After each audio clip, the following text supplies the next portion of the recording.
आज हम पहुंचे जो 2003 में बना था ये विद्यालय, जहां राजस्थान की शिक्षा व्यवस्था पर हम बात करेंगे। और एक टाइम ऐसा था, इस विद्यालय में पूरे गांव के बच्चे आते थे।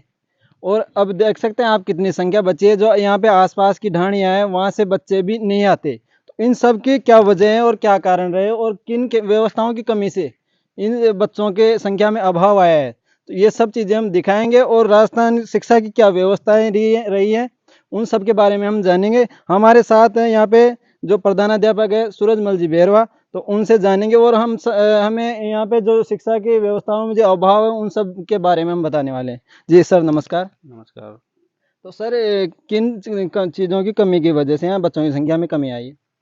बच्चों की समस्या, कमी की समस्या तो एक मुख्य कारण ये रहा है कि ये जो आसपास की ढाणियाँ है, जी। उसमें आने का जो रास्ता है विद्यालय तक, वहाँ पर बच्चों की पहुँच का रास्ता ठीक नहीं है, क्योंकि लोगों ने खेतों में तारबंदी करवा रखी है। तो लोग बच्चों को आने में समस्या आती है। तो कई बच्चे तो क्या है कि अपनी सुविधा देखकर सीधे रैड में भी चले जाते हैं, और कोई अपने बड़े बहन भाइयों के साथ में जामडोली चले जाते हैं। यही कारण रहा हो मुख्य। और इस चीज़ का एक मुख्य सबसे बड़ा कारण है, जो यहाँ पे विद्यालय में दो शिक्षकों की नियुक्ति है। उनमें से एसडीएम साहब ने एक जो दूसरे शिक्षक हैं सलीम जी, उनको बीएलओ की ड्यूटी दी गई है। अगर वो मना करते हैं, यहाँ पे आके बोलते हैं कि मैं बच्चों को पढ़ाऊंगा, तो उनको चेतावनी दी जाती है कि आपको नौकरी करनी है या नहीं। अगर नौकरी करनी है तो बच्चे पढ़े या ना पढ़े, हमारे इशारों पर काम करना पड़ेगा। तो ये एक प्रशासन की पुरजोर तरीके से दादागिरी भी हो गई। और उनके हिसाब से काम करने के लिए बच्चे पढ़े या ना पढ़े, उनके भविष्य के साथ खिलवाड़ हो चाहे, मगर उनका काम होना चाहिए। तो और जो चीज़ें हैं उनकी कमी होगी, जो भी कमी है हम आपको यहाँ भी दिखाएंगे। सर हमारे साथ चलेंगे और जो भी चीज़ें हैं उनकी कमी हुई है यहाँ पे।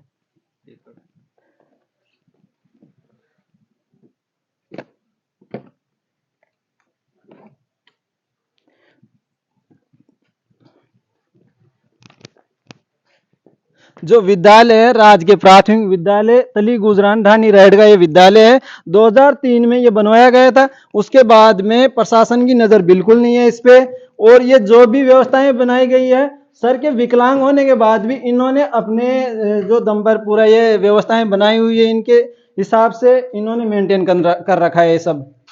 और जो रूम की व्यवस्थाएं हैं, तो ये आप देख सकते हैं पूरा इसमें इतना सामान भरा हुआ है। तो इसकी वजह क्या है? इसमें जो रसोई बनी हुई थी, तो वो रसोई खारिज हो गई है। और रसोई के अभाव में इसमें रसोई और ये जो हमारा स्टॉक है, उसका सामान की व्यवस्था एक जगह कर रखी है। और इसलिए ये कमरा एक है जो इसमें रसोई में और इसमें स्टॉक में बुक है। और बच्चों के पढ़ाने के लिए एक कमरे की व्यवस्था है। फिलहाल हमने धूप में बच्चों को बाहर बिठा रखा है पढ़ाने के लिए।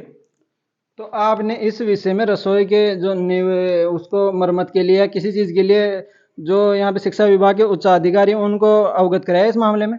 जी, समय समय पर इनकी सूचनाएं दी जाती है। जब भी विभाग द्वारा सूचनाएं मांगी जाती है, उनकी सूचनाएं दी जाती है। लेकिन रसोई जैसे बनी है तो उसका समय निश्चित होता है, भाई इतने समय बाद में रसोई बनाई जा सकती है। तो ये कोई कुछ खामियां ग्राम पंचायत की वजह से या किसी भी वजह से मटेरियल में कमी रखकर उसको ठीक प्रकाश नहीं बनवाया गया, इसलिए वो खारिज हो गई। तो वैसे कितने समय की अवधि थी उसकी? अवधि तो फिलहाल ये 2009 में बनी थी, और ये 3 साल में ही खारिज हो गई थी।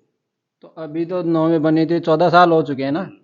तो फिर तो बनना चाहिए था वापस से। हाँ, बनना चाहिए, लेकिन इसकी सूचनाएं हम विभाग को समय समय पर देते हैं। उनकी योजना के अनुसार उनकी जो योजनाएं निकलती है उस हिसाब से बना सकते हैं वो।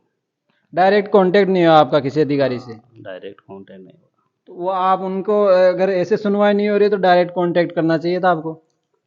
ग्राम पंचायत में भी हमने सूचनाएं दी थी, हम्म। और विभागीय अधिकारियों को भी दी जाती है। अब एक बार क्या हुआ कि यहाँ पर अतिक्रमण भी हो रखा है। हम्म। तो अतिक्रमण की वजह से भी ग्राम पंचायत यहाँ पर कुछ बनाने के लिए आनाकानी करती है।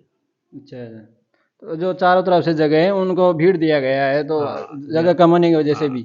जबकि इसमें यहाँ पर विद्यालय में ये ज़मीन दान की गई थी 11 बिस्वा, जो यहाँ पर रिकॉर्ड में लिखी हुई है।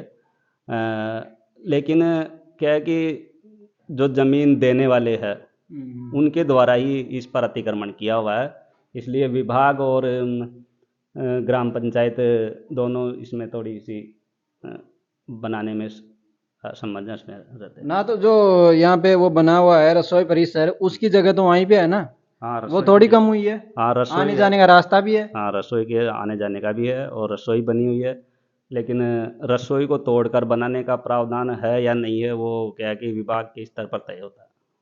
ये आप देख सकते हैं जिस प्रकार से इस क्लासरूम में बच्चे होने चाहिए, तो उसकी जगह यहाँ पे स्टोर रूम बना दिया गया है। इसे रसोई के लिए और स्टोर रूम के लिए यूज किया जा रहा है। जो बच्चों के बैठने की व्यवस्था नहीं होने की वजह से उन्हें फिलहाल धूप में बिठाया जा रहा है बाहर, और एक रूम ये पूरे 1 से 5 तक की क्लास है, इसी में बैठती है।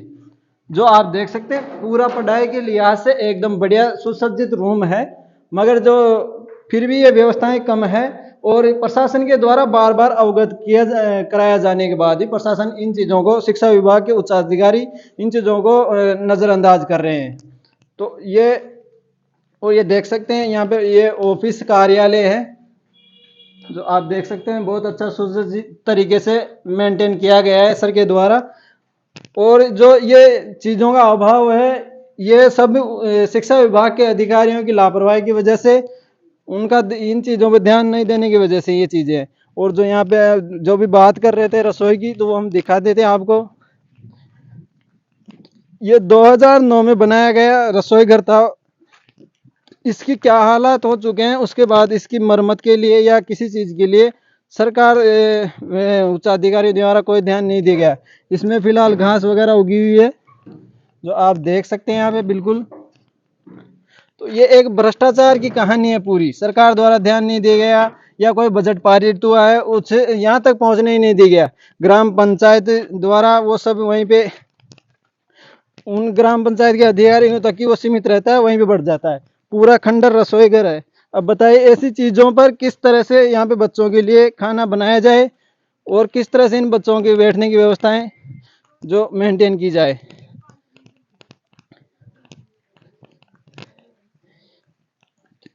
ये इधर पूरा सर के द्वारा बनवाया गया है। ये इधर ये बच्चों के टॉयलेट की व्यवस्था इधर है पूरी। इन सब चीजों पर कोई ध्यान नहीं दिया गया है सरकार की तरफ से, नया विभाग की तरफ से साफ सफाई के लिए या इन्हें नव निर्माण के लिए कोई भी योगदान नहीं मिल रहा है कहीं से सरकार से। और जो हमारे यहाँ पे ये खाना बनाने वाले हैं, इनसे बात करेंगे कितनी सैलरी मिलती है और कितना आगे इनमें मुनाफा हो या बढ़ानी चाहिए। तो कतरी तनख्वाह मिला था ना 2003 एक महीना की 2003 रुपये मिलते हैं पोसार। तो जहाँ पे इनको खाना बना लेंगे महीने के कम से कम 5-6 हज़ार मिलने चाहिए थे, यहाँ पे 2000 मिल रहे हैं, 2003, जो क्या पता आगे से भी ज्यादा आते होंगे। तो वहीं पे विभाग से ऊपर से खाते खाते आते हैं ना, इतना ही पहुंचते हैं यहाँ पे। तो ऊपर से नीचे तक पूरी जड़ें भ्रष्टाचार से युक्त हो चुकी है। और आप देख सकते हैं किस तरह विकास दम तोड़ रहा है और भ्रष्टाचार अंकुरित हो रहा है राजस्थान में। ये राजस्थान की शिक्षा व्यवस्थाएं हैं, और जो राजस्थान के शिक्षा मंत्री हैं वो इन सब चीज़ों पे ध्यान दे, और छोटे छोटे विद्यालयों पे और इन ढाणियों की शिक्षाओं पे ध्यान दे। जो यहाँ से देश के लिए फ्यूचर निकलने वाले हैं, देश का भविष्य बनने वाले बच्चे हैं, अगर वो शिक्षित नहीं होंगे तो देश कहाँ से शिक्षित होगा, राजस्थान कैसे आगे बढ़ेगा। तो ये देख सकते हैं आप पूरा राजस्थान की जो शपथ लेने के बाद मुख्यमंत्री जी ने कहा था कि भ्रष्टाचार हमारी फर्स्ट प्रायोरिटी होगी। अब वो क्या पता भ्रष्टाचार को बढ़ाने की बात है या भ्रष्टाचार को खत्म करने की।